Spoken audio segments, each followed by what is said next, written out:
the fuck did I just purchase? Hey everyone, welcome back to the Northwestern Central Railroad. Now, apologize for that unexpected, different type of intro you're looking for, but I've recently made a great discovery on Trainz.com. Oh my god, I love this so much. So, obviously, I'm looking for more rolling stock to add to my fleet of O-scale equipment. And obviously I got tons of O-gauge. I want to get a little bit more scale in my collection because that's the one thing I've been running low on. And I did, but it was just not the, it's like a sin in itself right now. So this is what I purchased. It was under $50 for the entire purchase. And it is this lot of Lionel MPC, we'll get to this later, MPC high-cubed boxcars. Now, I don't know what to make of this because, yes, the design is pretty cool. I never had a high-cube boxcar before. It is O-scale, and it's really good, comfortable weight for something I consider to be dog shit, but it does have a perk behind it. Now, I recently picked these up for $50 for all these, which I think is a pretty damn good deal. I don't even know that it was mostly shipping, that was all of it. So with everything here, I believe all the cars combined. Now, each car besides this Union Pacific one, all of them came with a box. This one just came in, that one's just in bubble wrap, which is fine. It's not the end of the world. But you know what? I paid about like $5 a car, so for most of them with the boxes, that's pretty goddamn nice. I will say so. It's just shipping that is a bitch, but and that's a rant for another day. But yeah, I absolutely. This is one of the reasons why I got it, is because I'm never gonna see prices these days in physical form for pretty much rolling stock in general. So I do commend Trainz.com for that. They make really good, cheap prices for pretty much the bottom tier of stuff. If it's separate, if it's a separate sale for one item, or if it's a lot of 6 post-war cars for $20, that's an amazing deal, in my opinion. Because you get to expand your fleet of rolling stock, or if it's engines, a lot of 2 to 3 engines with 4 tenders for like what, $60. That's not bad. That really isn't. But it's not really the seller it's not really the business that's selling it. It's more of the original manufacturer who made these. So we're gonna take a look at these cars here.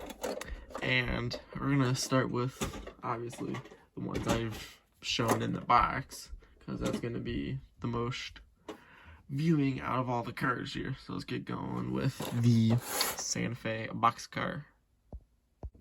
Alright, so we're gonna start off with the 2 boxed freight cars, and it's gonna be the Santa Fe high-cubed boxcar. And I don't know why, since this is technically considered O-scale, I actually really do like the box for the for the O-scale equipment that Lionel put out in the MPC era, and early MPC equipment in their old boxes with the many pictures of trains on it, or engines. It was pretty cool.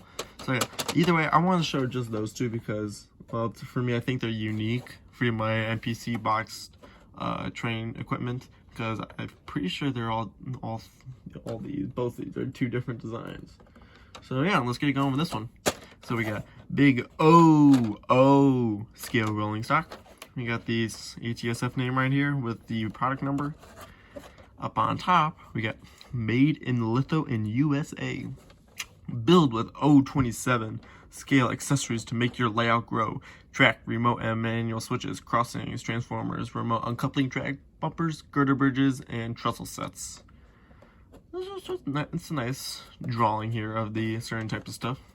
On the bottom, look for Lionel building kits, engines, rolling stock, and illuminated operating accessories to expand and add realism to your layout.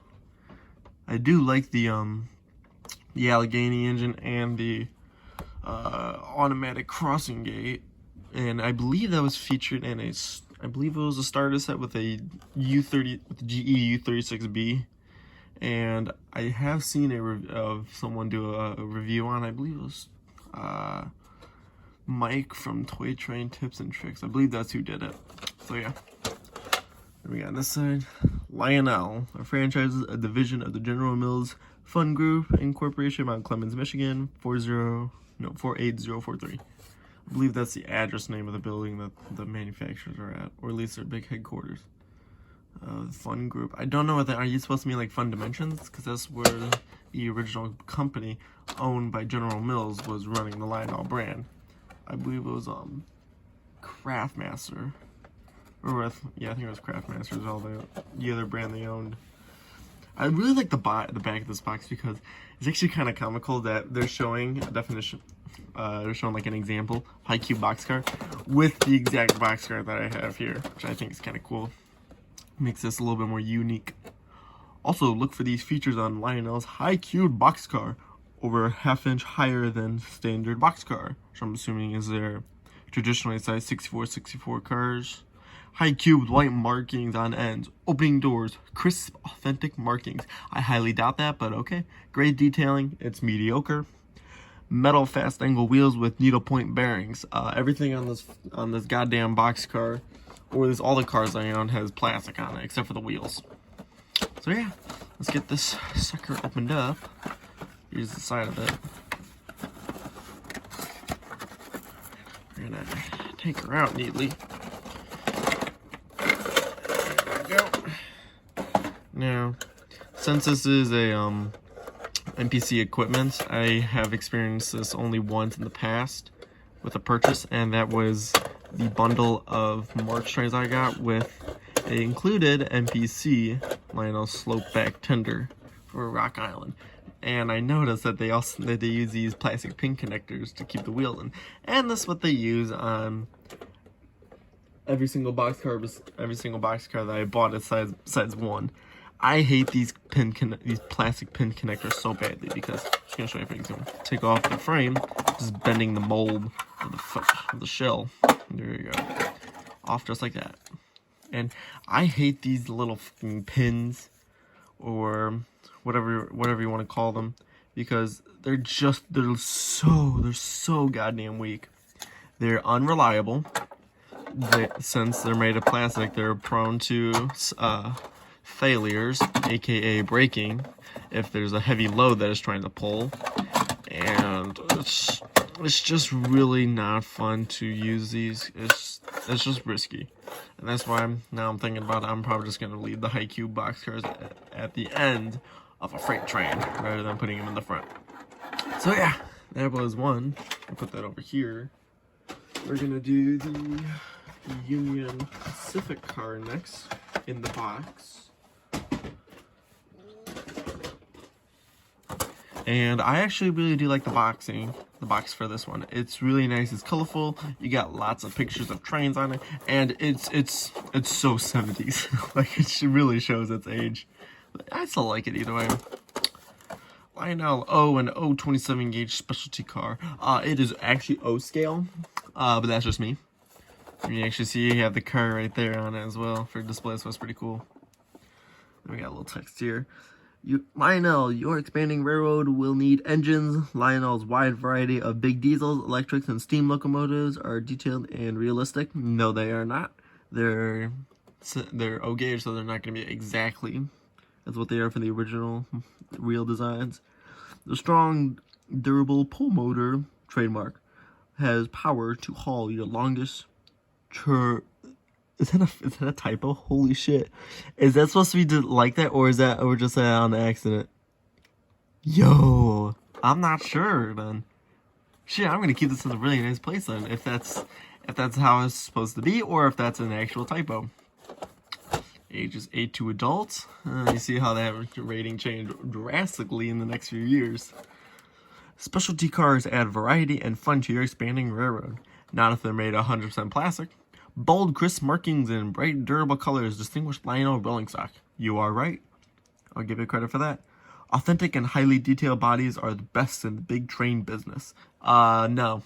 No, I'm just gonna say that right now. In the 70s, no, you were not number one, in my opinion. Metal fast angle wheels, detailed trucks, operating knuckle couplers, and needlepoint bearings offer long life and freewheeling movement. I don't think so, but okay. Yeah, we already did that side. Here's the two sleeves. There's actually original price tag, I believe, from, that's supposed to be from 1982. I don't know, but I'm keeping it on there. $8.50 each. So I paid a good price if this was $5.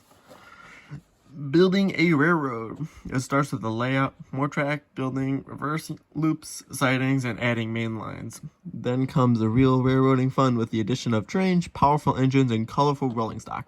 Finally, buildings, trestles, bridges, freight handling, accessories, and traffic controlling signs make you a railroader.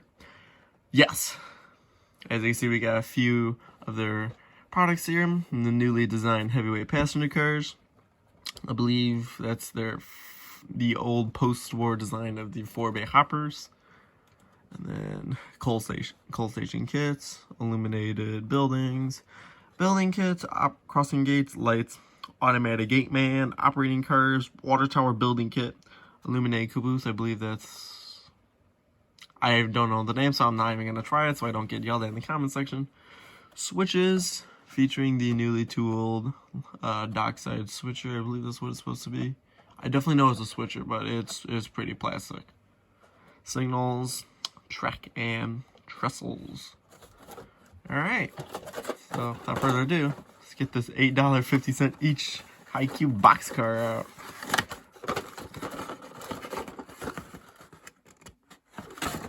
Yep.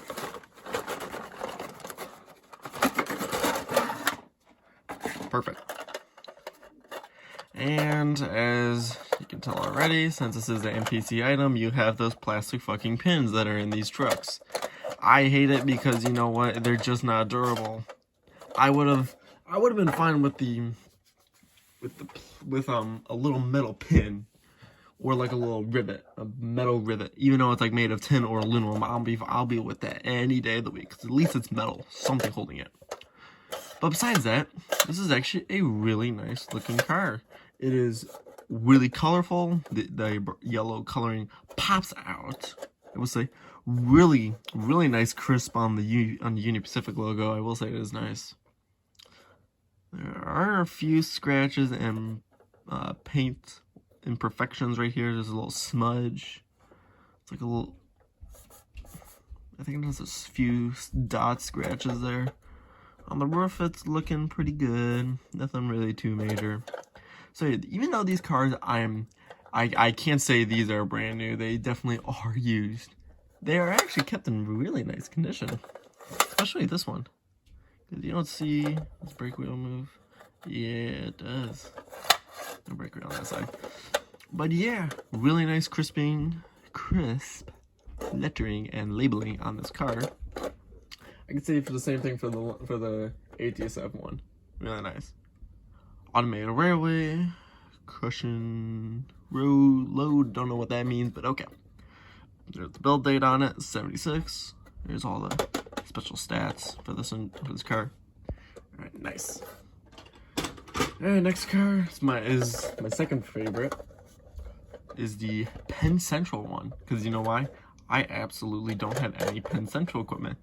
And even though it was an absolute failure for this company existing, love having a fascination with it. Or at least owning merchandise from it. Get this box actually out of the way. Just gonna close it real quick. But yeah, that was pretty much one of the reasons why I bought the Penn Central. It was cheap, cool, and something I don't have. Some nice lettering on here, but it's just it's a rough car, I will be admit. It's definitely not good. It still has the plastic pins to hold the trucks in, so god damn it. Still moving brake wheel, and then this is where the most damage is. Some really bad yellowing in the car, I believe from I know the word on it. Sunlight. I'm just gonna put it right now. Until I get back to the word, it's gonna be a lot of exposure. Yes, exposure. Exposure to sunlight for the UV rays, which I'm assuming that's what it is, unless this was not stored properly. they made that yellowing 1976 as well. So yeah, nothing too major, but yeah, it's a car nonetheless. And this is probably my second favorite car because of one reason. It has metal pin connectors, but it has the plastic wheels. You win one, you lose one. That's what this is going on with these. So this is a bit old. This is a bit more recent car out of all these. Since there's 76, this one's 82. Lettering I don't like because it's splotchy, too simple-sided and basic. And why plastic wheels? Now I just have an excuse to actually change the wheels on these to metal because I have lots of leftover Lionel metal wheels made of the purest die-cast metal in the country, or just in general. But yeah, that's pretty much the main reason why I like this car more than the others. Don't be confused by this look. There's a reason why I said I would get back to this car later. This is the Burlington Northern one, and as well as this one's 76 because it has the freaking plastic pin connectors and hold wheels. The reason why this one it has a rubber band there is because this is actually a damaged car. Because the problem is one of the pins, or at least one of the plastic tabs that lock into the door frames of the car here. That's where the main support for the frame to the shell is being held. It's actually it can't hold onto it because of the shell on, I believe it was, yeah, I think it was on this side. It's boating out a little bit, so it's not going to be able to hold the substantial amount of whatever. I keep losing my words, so I don't know why. God damn it. So yeah, it's just, it cannot hold in the frame to the main body of the car. So that's why the rubber band's there. But yeah, this one's actually, it's got really nice crisp lettering as well with the Union Pacific one. This one, not this one. But yeah, it's really nice, but same with the Penn Central, some major color defects going on here. I mean, you can see it on the door, it just looks sloppy. There's a light green here, and then it looks like a peacock green all over, and it's definitely not like that on the roof, both sides, and then the other side of the car. So maybe it's more exposure to UV sunlight, I'm not sure, but yeah, that's it.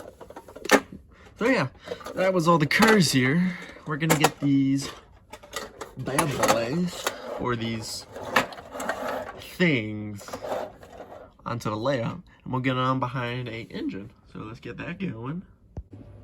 Alright, so we got the box cars on the layout. Now to match the theme of everything here is MPC.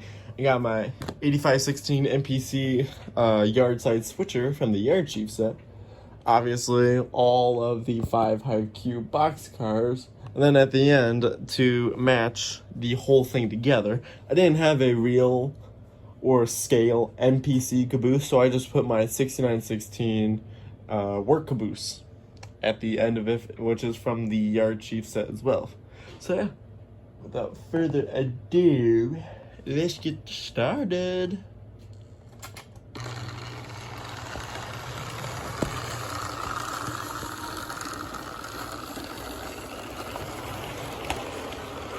Even though the scales are different, it looks good.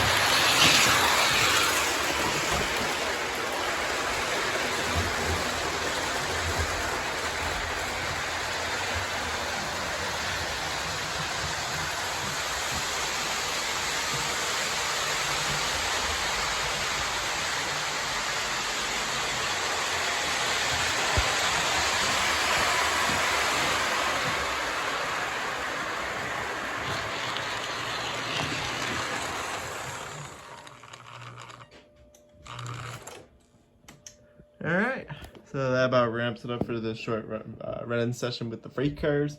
Obviously, this is a completely different scale compared to the switcher, but yeah, this looks pretty good with it. So yeah, that's gonna wrap it up for this video. Like, subscribe if you want to. You don't have to if you don't want to, but it'd be a nice support for the channel because we're so close to 400 subscribers. And I will try to get a special live stream out as soon as I can when we hit that milestone.